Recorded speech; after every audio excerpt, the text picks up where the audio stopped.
Casi todos los que estamos aquí procedemos del medio rural, procedemos de algún núcleo, de algún ayuntamiento de menos de 1000 habitantes, en el que nos ha contado alguien que tiene algún problema de acceso a una entidad bancaria porque están cerrando las oficinas y porque están quitando los cajeros en muchas de ellas.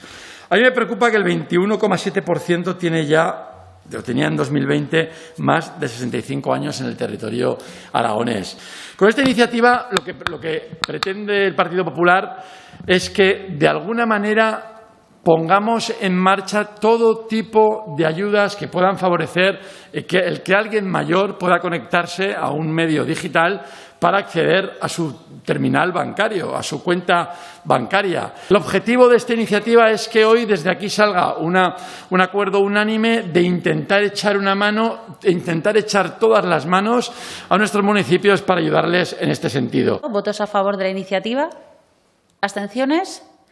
Una abstención. Por tanto, sale adelante esta iniciativa por 16 votos a favor y una abstención. El Partido Popular quiere agradecer enormemente el voto de sus señorías a favor de la iniciativa que se ha presentado. Yo creo que el mensaje que lanzamos hoy al territorio es un mensaje bueno, es una apuesta clara por vertebración del territorio, es una apuesta clara por nuestros pueblos y, al margen de ella, de votar a favor, podemos seguir discutiendo de ideología, de si la culpa de todo es del PP, de la banca o del PSOE, pero lanzar mensajes claros a favor del territorio. Muchísimas gracias.